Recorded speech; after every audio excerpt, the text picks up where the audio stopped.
WJTS News, I'm Charlotte Olson. A Martin County woman wanted in connection with a shoplifting incident at the Jasper Walmart store has officially turned herself in to local authorities. Jasper police say thanks to the public's assistance, the suspect, identified as 41-year-old Stephanie Spring of Lagodi, has identified and also around 9 o'clock this morning turned herself into the Jasper Police headquarters.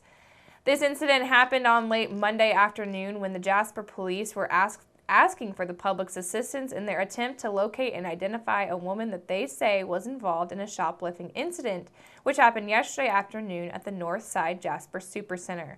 Police say that just before 3 p.m. yesterday, dispatch was contacted by a Walmart Assessed Protection employee in reference to a female who was fleeing the store after she was confronted about the alleged incident. Police say that Spring attempted to take just under $83 in merchandise, including craft items, home decor, and clothing.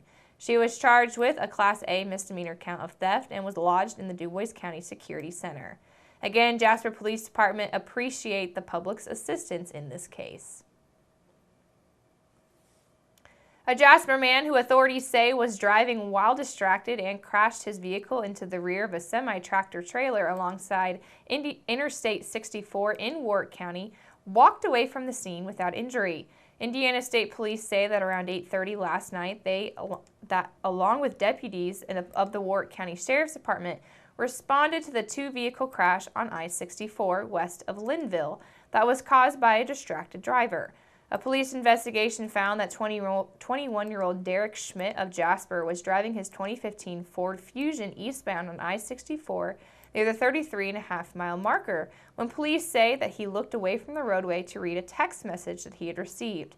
Police say that Schmidt then collided into the rear of a tractor trailer. They say Schmidt was thankfully wearing a seatbelt and was not injured.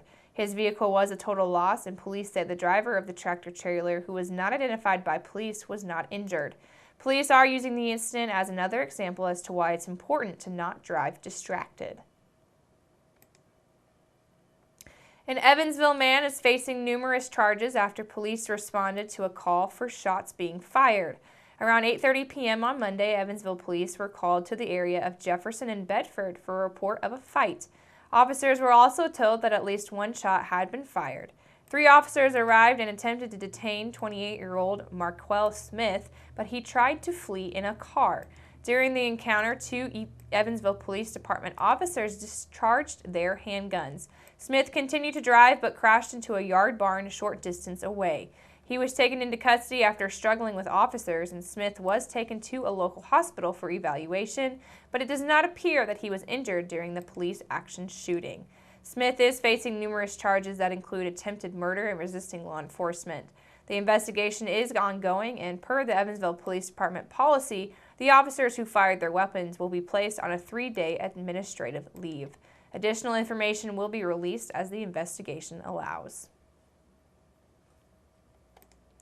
Residents of Petersburg and surrounding communities will come together this winter to raise money and awareness for Special Olympics Indiana before taking part in the annual Polar Plunge fundraiser coming up on Saturday, February the 25th.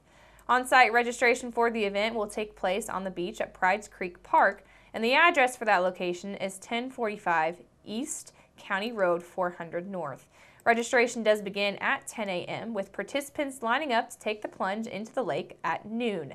Parking is limited and carpooling is encouraged. Special Olympics Indiana's signature fundraiser, the Polar Plunge, is a series of exhilarating events held each winter where individuals and teams brave the elements by taking an icy dip to demonstrate their commitment to the cause. All funds raised by the events directly benefit more than 12,000 Special Olympic athletes throughout the state of Indiana, giving them the means to train locally and to compete at the state level in a number of Olympic-style sports. The event will be emceed by WBDC radio personalities Ty Hunter and Brian Schwenk. It will be immediately followed by an after-splash bash at the nearby St. Peter and Paul Parish, and the address for St. Peter and Paul Parish is 207 South 7th Street, where additional prizes will be awarded and participants will be able to warm up with complimentary food and beverages.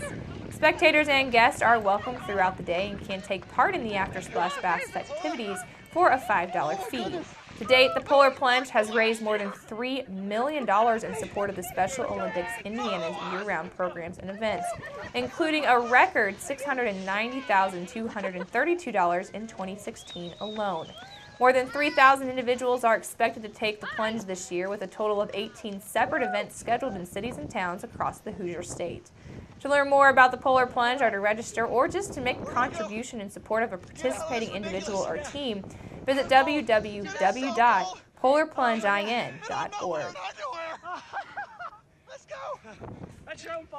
State Representative Ron Bacon of House District 75, that includes portions of Warwick, Pike, and Spencer counties, has scheduled a town hall meeting for Saturday, February the 25th from 8 a.m. until 10 a.m.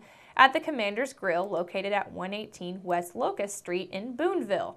Representative Bacon will be available to visit with constituents, gather input, and also provide an update regarding the 2017 legislative session.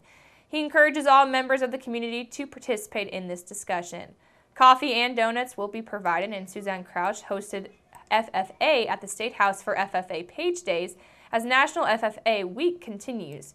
Dozens of enthusiastic Indiana FFA members filled the historic State House on Monday for FFA Page Day.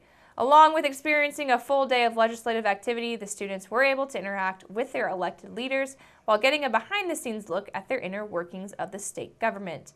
Lieutenant Governor and also Indiana Secretary of Agriculture and Rural Development, Suzanne Crouch, stated that she enjoyed speaking with the exceptional group of students as they visited the State House, and that she has every confidence that they will make a large impact in their chosen future careers, hopefully in agriculture if their career leads that way.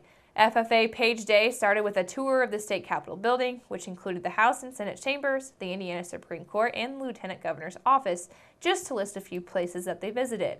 After the tour, Director of Public Affairs for the Indiana Soybean Alliance and the Indiana Corn Growers Association, Steve Howell, addressed the pages and spoke about the importance of civic engagement over lunch, provided by Indiana Alliance. In addition to the FFF Page Day, many local chapters across the state and nation use National FFA Week as an opportunity to promote agriculture in their schools and also local communities. All week long, from February 18th until this Saturday, February the 25th, Indiana's 11,856 FFA members will be raising awareness about agriculture, recruiting students to join the organization, and also will give back to communities through service projects. Make sure to keep it right here, because up next we'll take a look at your weather summary.